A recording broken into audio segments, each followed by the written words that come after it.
with angel spirit signs and soul. The unseen world begins to glow.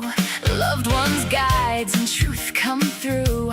Tonight the message may be for you. Ask the angel. Open your heart tonight. Ask the angel. Step into the light. Now welcoming Reverend Rachel Corpus. This is Ask the Angel. That's such a funny thing when someone introduces me as Reverend Rachel Corpus, because I'm so not religious, but I'll take it. But I want you to know when you hear that, I'm just me. I'm totally just me. But I'm also an angel incarnate, which is really special to me, but also not a big deal, because as you'll hear me say all the time, we're all from somewhere. None of us are human. We're all human in our avatar, but we come from somewhere. I have a new webcam, so I have to figure out where to look. I'll look up here for a while, and then I'll look down here, and I'll look at you right now. We're all from somewhere. And I learned when I was 4 years old at my first near-death experience that I'm from the seraphim realm. And I embody that authentically all the time. In those party experiences when people say, well, hello, what do you do? My answer is very clear. I'm an angel incarnate. And when I started to say that instead of, oh, I'm a therapist, or I'm a pastor, or I'm a school teacher, all these different iterations of me that I'd had all my life, when I finally started to say who I really am, my life really opened up. And I know that's not for everybody, but that's okay because it's for me. We all find our track, don't we? So part of that, living authentically and finding who we are and resting in that, carving that out, has this effect of rippling out, this vibrating out into creating our reality for us, creating our matrix, if you would. And it bounces back in a way that I find miraculous. Let me give you an example. I did one of my favorite things yesterday. I went thrift shopping and I went to the Goodwill, and I said to my guides, I would really like to find a great piece of art for my house. So I walked right in, and I was not really thinking too much about this, but walked through the clothes, walked through the dishware, and I was thinking about something that was just very worldly. I don't remember what it was, but wasn't thinking about shopping yet. And I just found myself looking at a pile of just oversized frames, mirrors, looked like junk really, and it was by the furniture, it wasn't even by the art. And I leaned over, and there was this beautifully framed watercolor, and I looked down, and it happened to be a framed watercolor of the home where Abraham Lincoln and Mary Todd Lincoln were married in Springfield, Illinois. And it was a print, an early print. You know how an artist will make a watercolor and then make a certain amount of prints. And the lower the print number you have, the more valuable it is. Well, it was number 8 out of so many prints, maybe 100 prints or something. That's fine, but it was a signed print by this artist. And that was significant anyway. And I felt this warmth go through my body that my guides were saying, well, you asked for something for your house. And Springfield is a special place to my family because we have family that is from Illinois, from the Springfield area. And one of the first people in my family that came over was one of Abraham Lincoln's upstairs maids. And I felt her energy there. I know what she feels like because I've talked to her many times. When I was a little one, when I was in 7th grade and I was kind of struggling to find myself, she's one of my ancestors that would come through and say, hey, knock it off. Just put your deodorant on, wash your face, go to school. You're going to be fine. And I felt her there, and she took me right to that painting.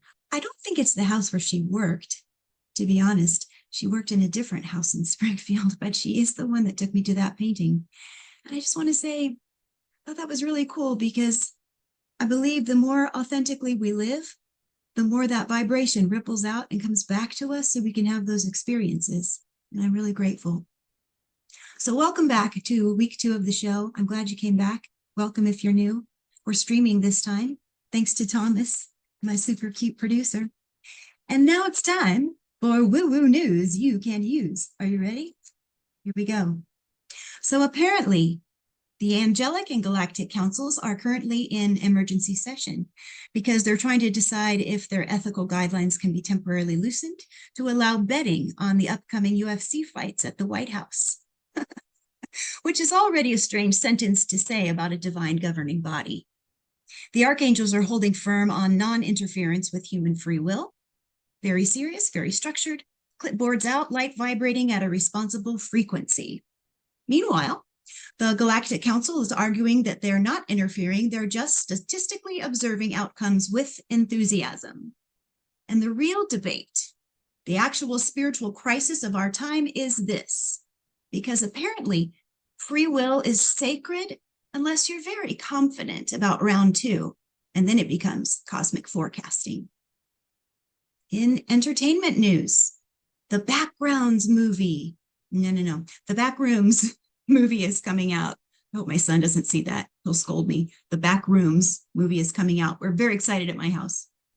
This is exciting because finally Hollywood has decided that what we really needed was to take our collective existential dread and turn it into a theatrical experience. For those unfamiliar, The Backrooms is about accidentally glitching out of reality and falling into a liminal space that you can't get out of. Basically, it looks like Office Space, all yellow walls, fluorescent lighting, and The Backrooms creates this version of our reality, but it's a little bit off. It's very scary. You can find the series on YouTube and they've created a movie about it. So it's this endless maze of empty yellow lit rooms with stained carpet, buzzing fluorescent lights, and no clear way out, which is honestly just a fancy way of saying modern life, but with dressing room lighting. And now it's a feature film, because apparently we didn't just experience liminal spaces, we needed to buy tickets, popcorn, and enjoy it in surround sound. And I do love that we're calling it horror, because nothing is scarier than realizing you could just slip out of reality into an infinite hallway where every door leads to slightly more beige confusion. Although spiritually speaking, some of us have already been there. We just call it going grocery shopping on Sunday, or I'll just check one more thing on my phone real quick. So yes, the Backrooms movie has arrived, in just a few days, that is. And the real horror isn't what's in the hallway. It's the realization that we built that hallway and that it's green lit for release. But on the bright side, maybe we'll discover that the back rooms are where our husbands go when they say, I'll be right back, I'm just using the bathroom, or where all of our other socks went in the dryer. All right, cosmic weather report. Brace yourself, I am a 7th grade boy inside. Uranus is moving into its pre-shadow, aka weird things are going to start happening. Most months feel pretty steady. You have got your normal emotions, ups and downs, your everyday chaos, or why did I just say that out loud moments? I don't. You know, I'll just say anything. But generally, there is a rhythm to things. This week, the rhythm's going to feel a little bit offbeat. We've got what I'd like to call a bonus intensity week, like the universe hit an extra spin cycle and didn't really warn you. So if you've been feeling a little more reactive than usual, a little more sensitive, a little more like everything is happening at once and you don't know why you're irritated all about it, then that actually is going to track. So this is not the week to force things. Don't fix everything or have an emotionally charged conversation because it's probably not going to go smoothly, even if your intentions are good. This is more of a just stop and notice type of week. There's also a theme around pressure, like relationships, money, and expectations. It's going to be like a pressure cooker. So things you thought are stable, they're just a little bit wobbly this week. Not necessarily because anything's wrong, but because something is asking to be reevaluated, and that centers around Uranus. So the guidance this week is simple. Go slower than your emotions want you to. Don't confuse intensity with truth. And don't treat every feeling like it's a command from the universe. Sometimes it's just the weather. The angels just want to remind you, you don't have to respond to every energetic notification. Be still and know. You are source embodied, and you have everything you need within you. This has been Woo Woo News you can use. Our guest this week, as I told you last week, I'm so excited. I met this star of a person when I was traveling once, and his name is Alan Steinfeld. Alan is just one of those people that when you meet him, your life changes. And if you have been in the UFO community, spiritual community, in the last 30 years, you've come across Alan, either directly or you have read something that he has created or been some part of some study, or you know someone who knows him. He's like the Kevin Bacon of the alien world. Honestly, that's the best way to describe him. But let me read you a little bit about him. He's a longtime explorer of consciousness, contact phenomena, and emerging models of reality. Listen to that. Emerging models of reality. That tells us that he's on the cusp of things that we don't even know about yet, but he does. He can feel it. Through his platform, New Realities, he has interviewed scientists, experiencers, and researchers at the edge of mainstream understanding, helping bridge conversations between science, mystery, and expanded awareness. His work invites deeper inquiry into what reality is, how our consciousness operates, and what humanity may be moving toward as perception herself evolves. So when you're falling asleep at night and you have these ideas, you wish you had Alan right here in your brain to ask, but you know what? We have him here today. He also wrote the book, Making Contact, that we talked about last week. So I'm going to welcome Alan to our show. Come on in, Alan. Thank you, Rachel. Good to see you again. Hi. And back on BBS. I'm on BBS. Well, it used to be every week. Now it's every other week. But my show, What is your show? New Reality. Saturday nights. Yes. 11? Do I what? Love it? Is it at 11? What time is it? Oh, What time's your show? Tom, what time is that? I guess he's your producer. I think it's 11 Central, isn't it, Tom? Anyway, I think it's 11 Central every other Saturday. Yeah, it was 12 EST. It was on weekly, but then I started to travel too much, but it's such a great place. I'm glad you're doing your show on BBS. People can look at my New Realities archives I had since 2007. And they've been taking good care of that. So great to be here, Rachel. What should we talk about? Name it. Okay. You ready to get weird? Am I? I think I was born that way, but yeah. I know, me too. Okay, let's dig in. Do you think, and by the way, people, if you want to call in, it's 888-627-6008. If you want to ask Alan anything, I want questions to be geared toward our friend Alan tonight, 888-627-6008. My question for you is, when we're studying phenomenon, do you think it's equal that we're studying it, or are we being studied? Well, when you say phenomenon, I guess you mean who's ever behind. That's an umbrella term for me.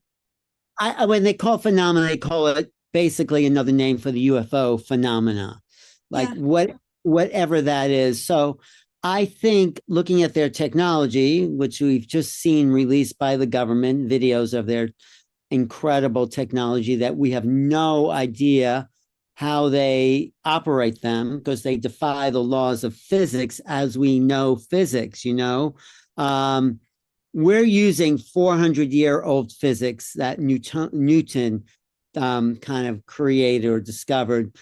Energy out, energy back. So you burn gasoline, your car goes forward. That's how basic physics of cause and effect, energy and motion, and they are not doing that.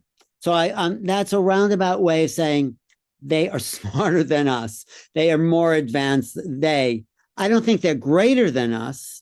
They're not greater in soul capacity, but they're definitely, their technology surpasses. We're still using like bicycles and they're using jet planes or something like that.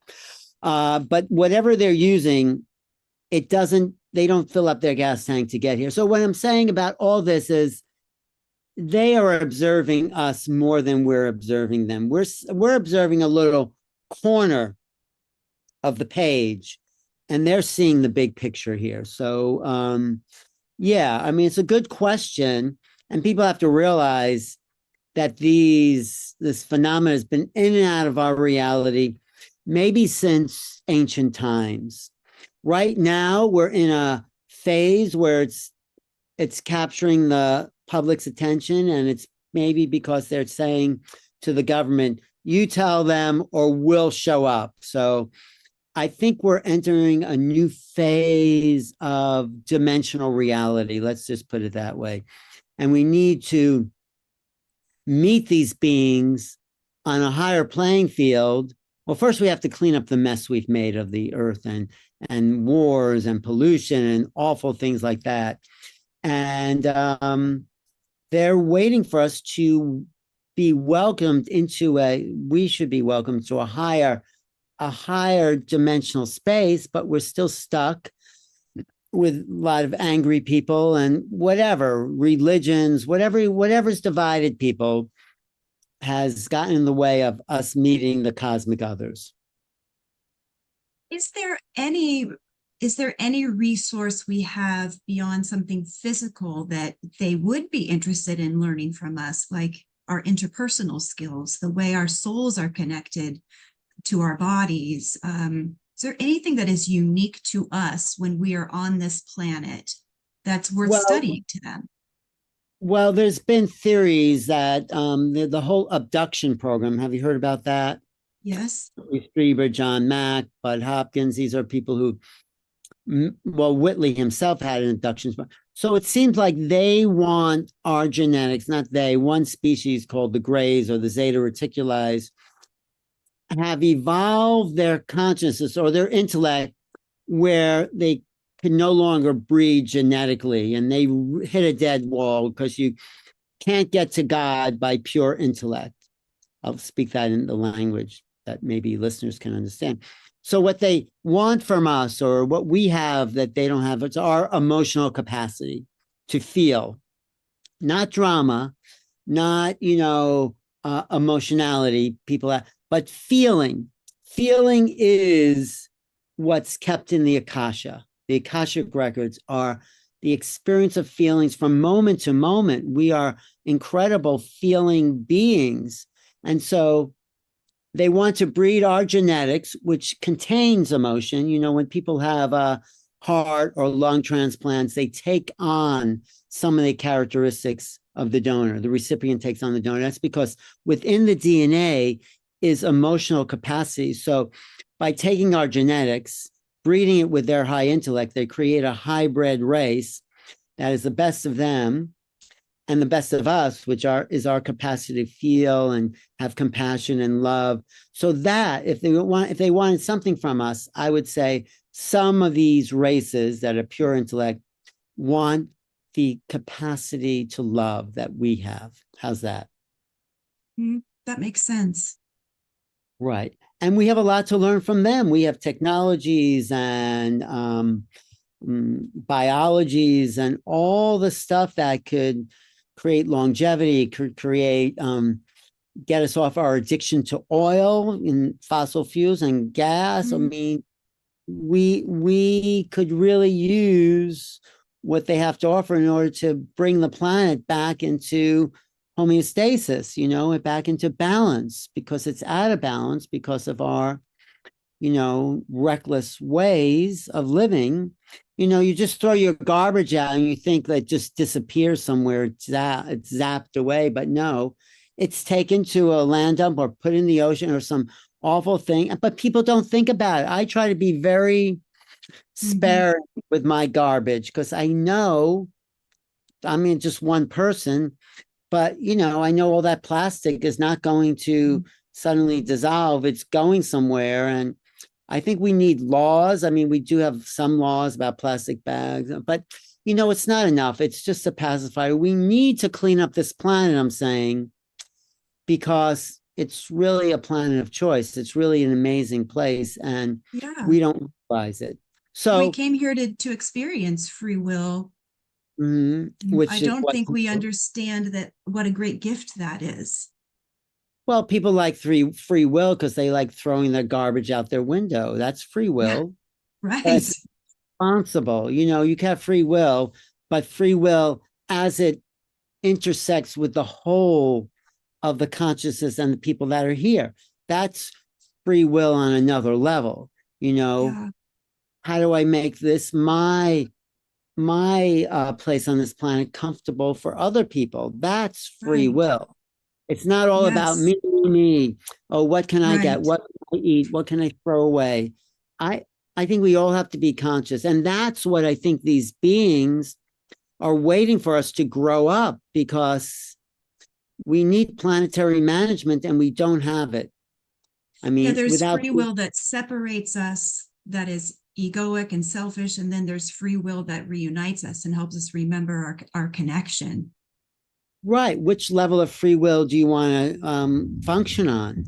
That's the Mhm. problem. People haven't been educated to realize their free will drastically affects other people's free will in a way. If you're making wars or throwing your garbage away or polluting, these oil companies dumping their waste in Mm, indigenous lands. And it's just like, that's free will, but it's irresponsible. Really good free will is the collective. Are you doing it to to serve the larger whole of humanity, or are you just doing it for yourself? I mean, so when people say right. free will, I think that's very confusing. It seems selfish. It's not selfish if you're responsible. But you're saying, well, maybe free will and being responsible are two different things. But no, No. how do we want to live? That's free will. And Well, what's the and when people have asked me, why don't the extraterrestrials intervene? Why does the angelic realm intervene? Well, when I ask them, a response that I've received is, we are intervening, we're waiting, we collaborate. We're waiting until our help can be received at a time when it's not going to be, thrown away. right? They also are not going to clean. We are responsible for the mess we've created. And Yes. you think you want to, I mean, do you want to clean up your children's mess, or you tell them, hey, Mm-mm. you're not getting company until you clean up your mess? Well, that's sort of where we Right. are. We're made a Right. mess, and we're all responsible for that because we let it happen. You Mm-hmm. know, I feel guilty every time I take a plastic bag from a grocery store. I mean, Yeah. that you have to feel guilty about, but we need responsible leaders who are compassionate, and we don't have this day and age any real leaders, I would say. I Yeah. mean, on either side of the aisle. So what people just, but I think we can turn it around. I think we can save the earth and save ourselves and save. I mean, some people say it's too late. I don't think it's too late, but we have to just grow up, and free will, be responsible. They go together, responsibility and free will. So, And actually yeah, do something and not get frozen in the idea that it's too late, or that the problem is so big that we can't do anything as one person, or it right. it's not affecting you because you don't live near water or something like that. It's literally affecting everyone, both Yep. spiritually because we're not separate from each other, and also physically it's starting to impede everyone no matter where you live. Right, exactly. It is. I mean, I was just talking to a friend in Colorado. It's hardly the end of winter. They're getting 85-degree weather in the Rocky Mountains. They My hardly goodness. know. It creates a drought, and that creates fires. And it's Yeah. like, maybe, I mean, I think the climate's always been changing, not to be like hysteric, but I think we need to be more responsible because there's more people, there's more technology, there's more pollution. Um, we just need to come together as one planetary civilization. Yes. I mean, and it's not happening because these people in charge are fighting battles over their ego. I mean, a politician should not have an ego. They should be there to serve the people, not to serve themselves. When I met Dennis Kucinich, that's what he said. He said he is a public servant. First time I ever heard a politician say he's a public servant. And what have you heard the extraterrestrials say about artificial intelligence? well, it's like anything. It's a tool. I use it as a tool. I don't use it to run my life. I mean, I know people are having relationships with some AI, Right. and I said, there's no there. There's no Yeah. soul. It's a very sophisticated tool. It'll reflect your language, but there's no ghost in the machine. There's no Right. there. So we can't give our power to AI. You know, people said this about television. Oh, what's television going to do to people's mind? What's the internet's going to do? This is the next reiteration of technology. You know, the first technology, it was fire. So it could burn your house down or it could warm your food. It's always a double-edged sword. So you could use AI for some amazing things to take care of jobs no one wants to do. And it could really help us run our world more efficiently. Or you could let it run your life and you get addicted to looking at your phone because there's the latest Instagram that's about, you can't even remember. I mean, I get addicted to scrolling. Suddenly it's 2 hours and I've just been looking at my phone. I don't remember a single thing. That I say, walk away, put the phone down and walk away. You know, you have to say that to yourself, like every time you get lost in one of those, I think they call it doom scrolling. It's like, it's all very interesting, but what was that? You know, Marshall McLuhan said the medium is the message. So you may be thinking you're getting new information, but it's the medium that is really trapping our minds to get kind of frozen in place. So it's like, it's a double-edged sword, technology, everything. So we have to, you know what Thomas Jefferson said? He said, the price of freedom is constant vigilance. We need constant vigilance against our own addictive habitual ways. So, well, and that constant vigilance is also that every time we're presented with something new, that new thing, whether it's fire or it's AI, that is to mirror something that is already within us. right. It's that shiny object that says, okay, with the fire, that fire is, okay, we already have heat within us. We already have survival within us. We already have the Christ light within us. Now, fire, you know, when it's physical, it helped everyone survive. And the evolution changed, right? Yay, fire. But every single bit of technology, everything outside of us, we must remain vigilant, because if we depend on it too much, then we fall into separation, which is part of the free will clause. You know, if we lean too much to one side, we forget that we are connected. We forget that we're part of source. And I'm very attuned to that as an angel incarnate, because that's what we're here to remind people of, is that you have everything already. You're connected. What does it mean to be an angel incarnate? I'm not sure what you mean. It just simply means, just like you're here embodied as an extraterrestrial in skin. I'm here as an angel in skin. How long have you known you're an extraterrestrial? Well, I still feel very human. I mean, I don't want to lose our humanity by calling ourselves angels or extraterrestrials, because you wouldn't. But the human, I think, is such a valuable, beautiful expression of incarnate, of beingness. And I mean, people get lost in their extraterrestrial identities and they lose their human. I mean, I'm talking from people I know. Maybe you don't, because not at all.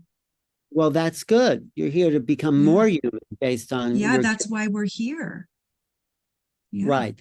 So I like to highlight the human part of us instead of I mean, we're all everything. We're all angels. We're all extraterrestrials. We're all Right. That's so right. I want to honor what I am here as human, as trying to be the best. And we know what makes us more human is our soul capacity. I think we incarnate as humans because this is such a zoo. This is such a multifaceted playground to learn things you can't learn if you're just an angel, right? Aren't you being challenged every day by something that you Yes. would challenge if Yeah. you were just an angelic form? That's the fun of it. Depends on how you look at it. I mean, yeah, I think that's the fun of incarnation. It's the not just the challenge, but the joy, the embodiment, the pleasure, the chocolate ice cream, and whatever it Oh, is. yes. If you weren't in a physical form, there'd be no reason to be on earth. This is why we come here to experience. Right, to experience. We've incarnate to experience. I mean, you have Yes. experience not incarnated though, Yeah. but they're because we've forgotten, or most people, maybe not you, forgotten who they are, their experience becomes so intense Yeah. that that their soul can expand into it, basically. Right. Yeah. A few of us are built a little different. In what way? Well, I mean, an angel incarnate, I have memories of all my other lifetimes. I can see the hologram. Um, you know, there's, and there are other angel incarnates like me, and I'm aware of that. And I know a few of them. And then there are earth angels who are part human, part angel. But But what do you know those what? labels mean, though? What do I how don't do think they mean a darn thing well, I think because they might if you define them. I mean, if you I define, think, from when I sit with people, the common thread is we've all chosen to be here both to expand our own experiences so we can upload back to source Mm, and mm, to play in this playground of separateness in our avatars, but we're not really separate. right. It And then a reminds me few of us kept yeah. the thread of, okay, when I go there, I'll remember who I am, so I can have that. I can be the little firefly to say, hey, if I remember who I am, I can be the one that says, if I'm this, then you're that. Mhm. Remember? Yeah. Well, The I think memory it has keeper. to do with it reminds me though of what Martin Luther King said when he was speaking for, civil rights, the rights of all people, no matter what color. He said, we may have all come here to the US on a different ship, but we're all in the same boat. All the same. All So spirit made of the same vibration, all right. equal. My angels would always say to me when I'd go to the other side as a child, they'd say, we love you, but you're not special. Remember, Mhm, we love you, mhm. but you're not special. When you go And back as an everyone is angel to special, right? work, well, you have Everybody. to hear their point, though. We Right, love you, but you're not special. You're right, special like everyone else. right, right, right, Remember your right. job. What's your Everyone there is from someone, from right? somewhere. Everyone is from somewhere, and you are a human. So remember your job. What You are is an our angel job? incarnate. What is your job is to be an angel incarnate. But Yeah. what does that mean to be an angel incarnate? I mean, how To does that help people remember that they are connected to each other and that they have everything they need inside them and that they belong to source and that mm, they are here to have a human experience. right. But you're asking about ETs, and I think what the phenomena, the UFO ET phenomena is about upgrading our level of soul, upgrading Yeah. our awareness because they are a greater intelligence in the sense that they can manipulate our perceptions. They can make us see things that are there, make us Yeah. not see things that are there. And so we can do that, but we forgot how to use our consciousness. So Yes. one of my favorite people in the UFO field was a guy named John Mack. Have you heard of him? Mm-mm. A professor of psychiatry at Harvard University. He ran the Harvard Medical Center of Psychiatry, and he started to meet people having ET contact. Mm.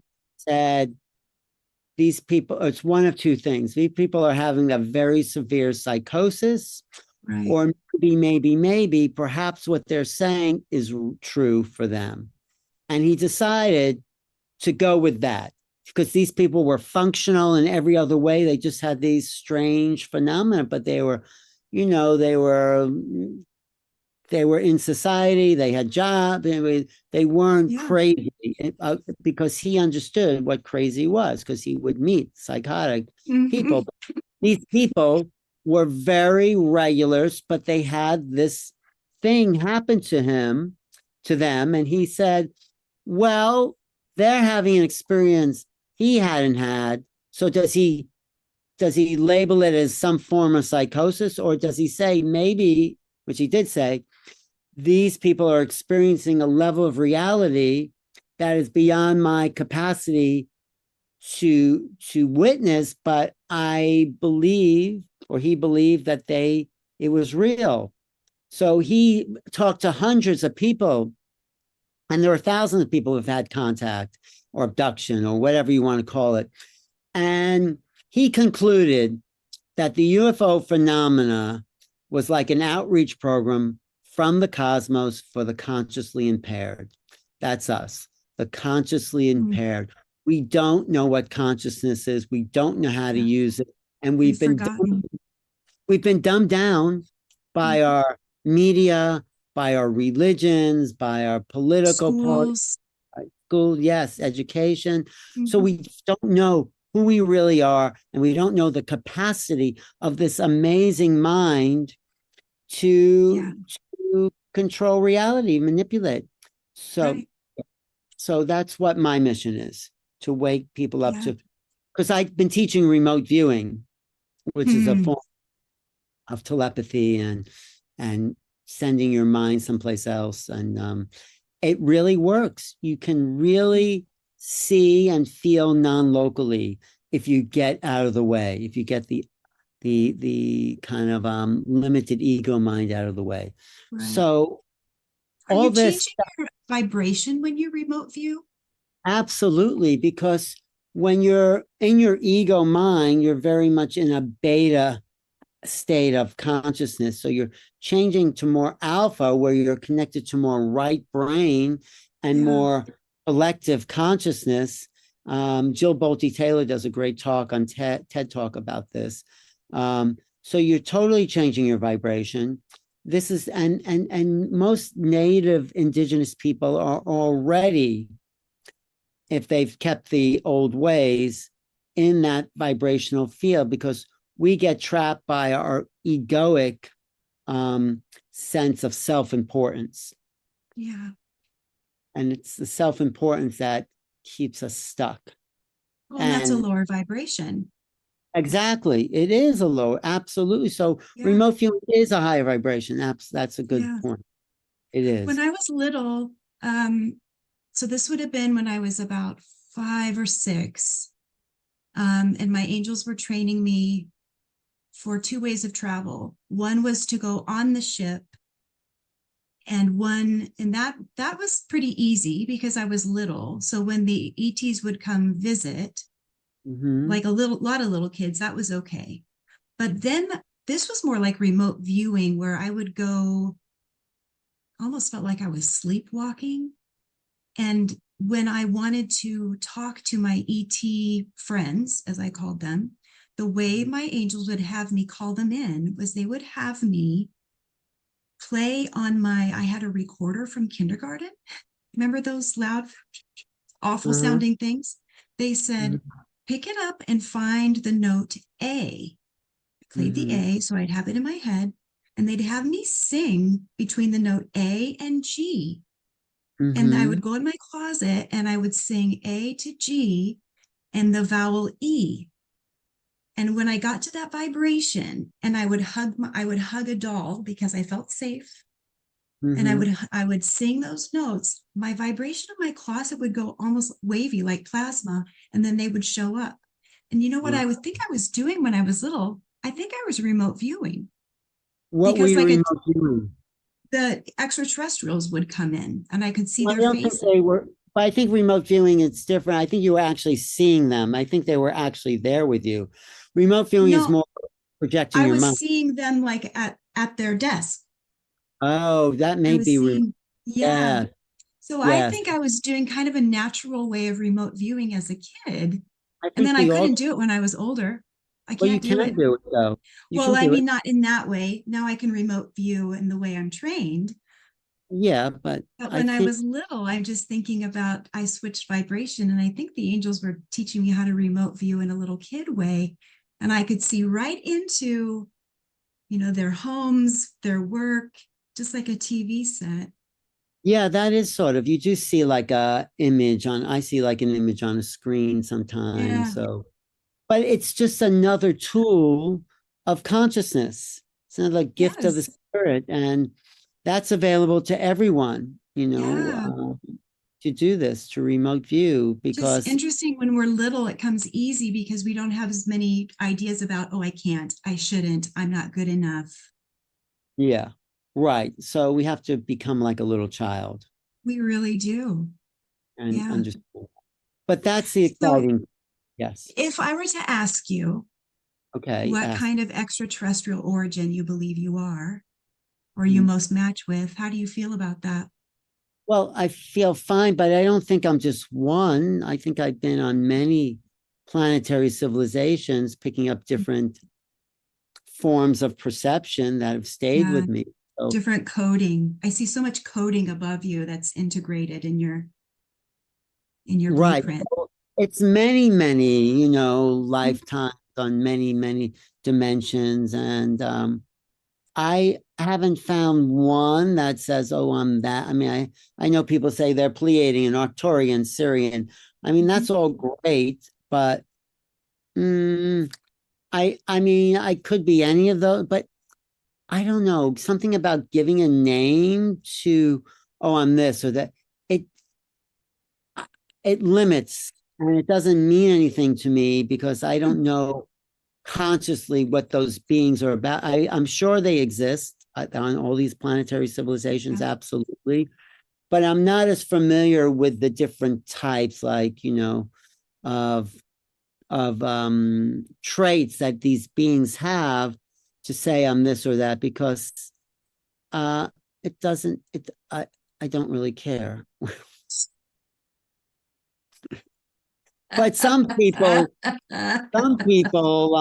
get all caught up and oh yeah, I'm Arcturian and we Yeah, they do this. do. And Well, but that's if part of our earth realm, though. Don't we want to belong? Don't you think it comes from that? People really wanting to belong to a group? that's the problem with the earth realm, belonging, wanting to So belong. lonely. Like, you Yeah. can't be Cincinnati and insult the Cincinnati Reds. People belong. And Yeah. and it's like, you know, Krishnamurti says, if you call yourself any religion, you've committed violence because you've separated yourself from the rest of humanity. So we Separate. belong to the human race. I mean, I like Yeah. belonging to that. We could be other Hmm. things. Hmm. Um, I don't really care. It's like Groucho Marx said, I wouldn't be a part of any club that would have me as a member. Yes, remember. Right, right, right, right. So it's like belonging, egoic. It's like, Yes. oh, so we're here. We belong here. Yes. Humans, we're this. It's like, Yes. what are we going to do about this? I mean, Yes. not really a club person. Okay, That's a great. cool answer.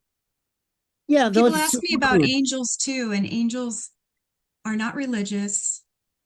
There are many different types of angels, but they're all equal, and angels do not give a shit about labels.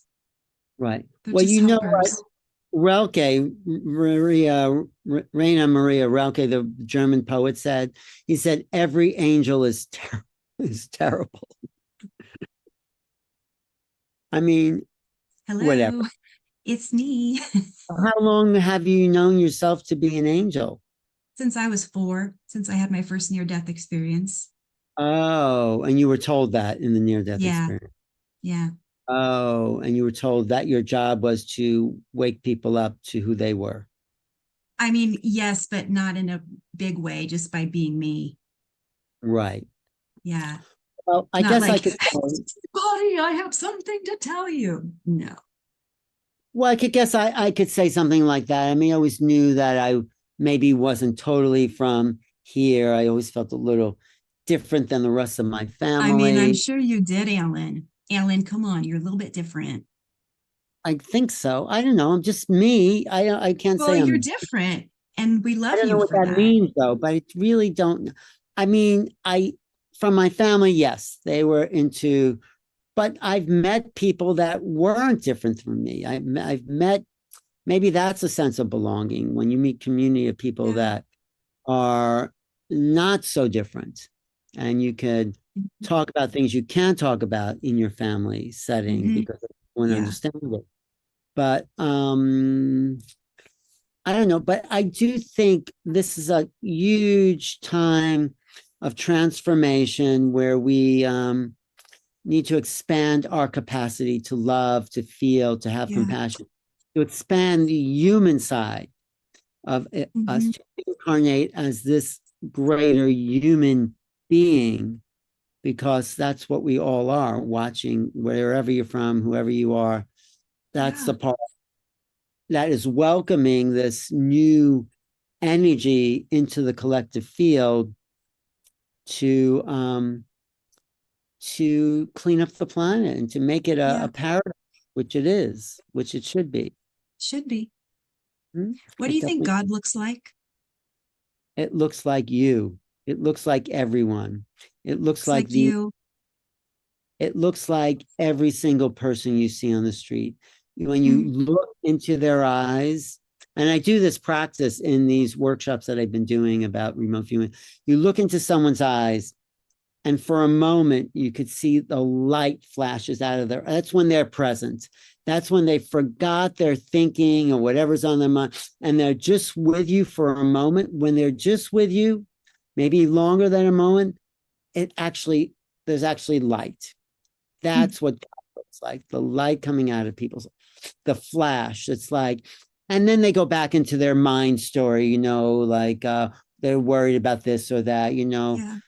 Another one of my favorite quotes by Mark Twain. He said, most of the problems in my life never happen because it's all in your mind. Yes.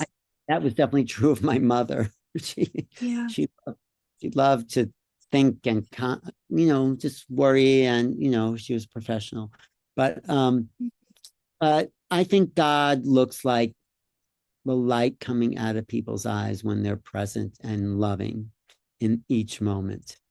And what else could it look like? I mean, of course, it looks like the trees, it looks like the sky. I mean, whatever you want to call God, it's the great, all wise existence of all things and all eternity. It's not like, the dogma of religion saying it's an old man with a white beard in the sky.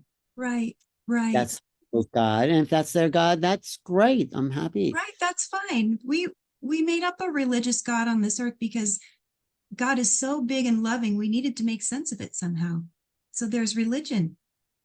Well, I don't think religion really makes sense of it. I mean, But that was the purpose of it. It was so big that we tried to make sense of it. So we made a structure. We made a mm, structure, and that structure is religion. And then it started to go foul because it started to control people. well, yeah, but I don't think we need to structure the vastness of eternity. I mean, we're Well, part Alan, we of it. may not need to, but as humans with an ego, when there's something so big we don't understand, we do try to make sense of it.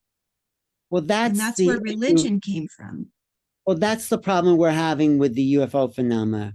Yeah. It's so big. I just heard a great quote by one of my favorite people, Jeffrey Kripal.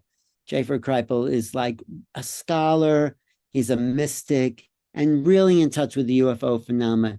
And he said, we can't know, we can't, what do you say exactly? We can't know something if it's unknown. The Yeah. phenomena is unknown. And we can't know that from an old place of knowing. We have to grow into the possibility of what the Yes. UFO phenomena represents. So it's nothing we know, No, because expand with it. into it, yes, we have to expand our framework of consciousness of what there is to know. It's not anything. Yeah, we could say there's ETs and there's this or that. It's not that. It's Mm-mm. not anything you could put a label on. No, But no. we have yet to learn the vocabulary of the unknown because it's unknown. We're inching closer. I think that's why the government had waited so long to release its documents that it just released like last 2 weeks, because it didn't know what it was, but we were pushing it in the disclosure movement. Well, tell us anyway. So it has told us, and it still doesn't know.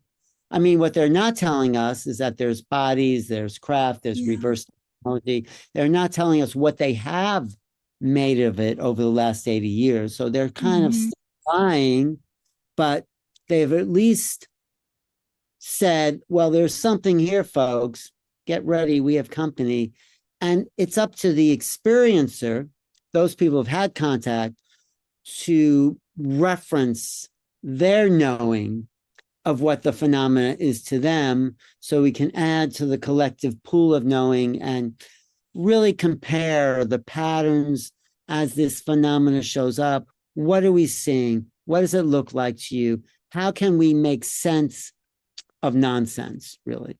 So like when Benjamin Franklin, and I think this guy's name was Priestley in England, discovered electricity, what it was, they said, this is not like anything we know. We're not going to put it into a box. We're just going to observe it and look at the patterns we observe based on, without projecting anything. This is what we need to do with the UFO phenomenon. We need to look at the patterns without saying, oh, it's good or bad, evil, it's this. There's patterns that are showing up that are observable, and people are witnessing and having experiences. We need to have a collective global conversation about that so we can make sense of this unknown phenomena without jumping to conclusions, without creating another mythology. Oh yeah, I'm Arcturian, I'm Pleiadian. That's a mythology. It's not, oh, I mean, some people get attached to it, but it doesn't mean anything.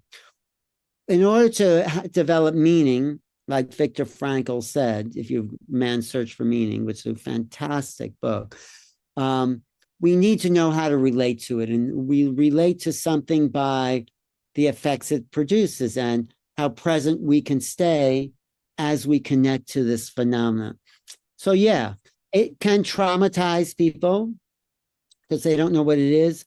But if you stand in the center of who you are as an infinite being, the trauma will pass through you because you'll realize you can meet these beings on an equal playing field, and they're not greater than us. They may be smarter, they may have greater technologies, but the soul essence, I think, this is just my opinion, is equal to whatever we are. And I think that's what they're trying to show us by not taking over, by not they're over nuclear power plants and weapons locations and shutting off the nuclear code. So deactivating and also activating sometimes nuclear codes, because I think they're not going to save us from ourselves, but they probably won't let us destroy the whole planet.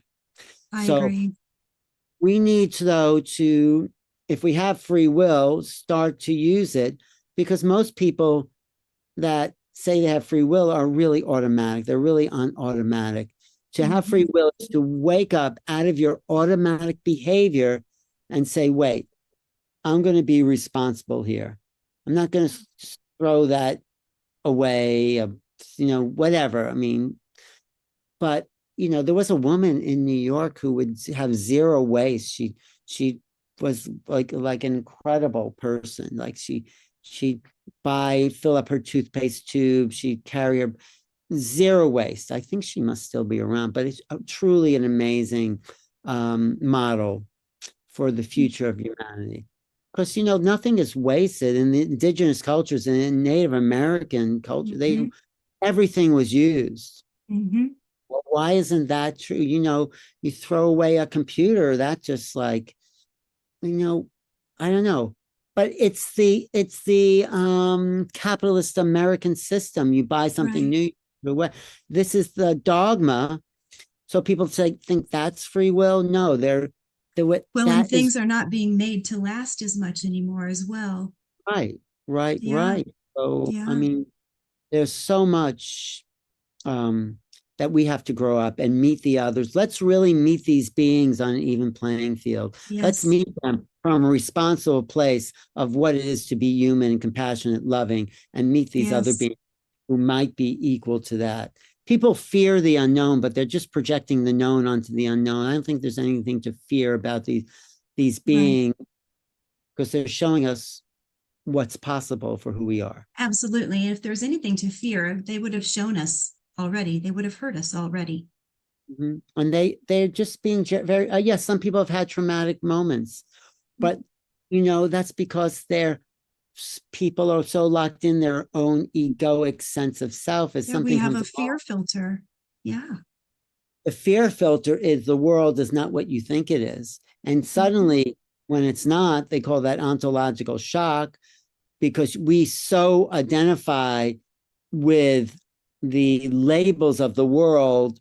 When the world starts to dissolve, then we don't know who we are because our identity is mixed up with the world out there. But the identity is an internal thing. It's a sense of self. Right. Yeah. Very angelic. Yes. Yes, it Right. is. And the angelic frequency and the extraterrestrial frequency and the human frequency, it's really all the same. And we're just remembering that it's all love. Take the labels away, it's all love. Well, it can be all love. I don't know if the human We're remembering it. well, yes, we are love. I agree with you. Yeah. But I don't know why people don't. Why is it, Rachel, that people don't remember their love? Oh, because we've been told for so long that we're not worthy and that love is merit based and all of these reasons, but we're stripping all of that away. So how do we change it though? How do we strip it away? How do we make people know that they're loved? Well, conversations like this, where we get to emulate, I believe that you and I being able to speak authentically about subjects like this that used to be taboo and shame oriented, that this, for example, I feel is very healing. You and I are talking about something that, in another lifetime, you and I would have had this conversation in an attic or a basement.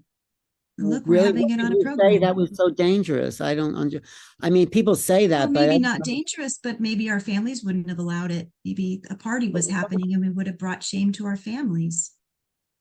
I mean, I know that's true, but I don't understand it. I don't understand what would be shameful. Well, maybe going against religion and all that, or whatever Right, dogma people have about their belief systems. right. But Alan, how can people get a hold of you? oh, well, they can get my book on Amazon. Here it is. La, da, da, Making da. Love it. contact. Anyway, It's yummy. yeah, and they can look at my YouTube channel. I do like a program at least once or twice a week. That's youtube.com/new realities. They can look at my Great. website, realities.com. They can look at my Instagram, Alan_Steinfeld. Let's see, what else do I have? My Facebook. A million ways, there's a million Good. ways. You can always find us. Same with me, everybody. RachelCorpus.com, YouTube, Facebook, Instagram. Next week, we're going to talk about quantum entanglement, your blueprint, and how to make the matrix your bitch with love. Oh, who are you I talking love you about all. that with? Who's that? That's me. Just me. Oh, I nerd out about that stuff. And let's just have a little puff puff. what are we puffing? This is Rose and Mugwort. Love you all. Keep that halo straight. Thank you, Alan. God bless Okay. you. What does Rose and Mugwort do for you? Calms me down. Let the light come in. No Thanks, Alan. Love you. questions, no polished disguise, just real people talking to the other side. I'll text you. Ask the angel, come on, ask away. Ghost guides, pets, and past lives, all on the show today. Ask the angel, nothing's too bizarre. Your soul's got questions and we've got stars. She'll bring the love, she'll bring the zing, she'll bring the truth with a little swing. Ask the angel, turn the volume high, heaven just walked in with a twinkle in its eye.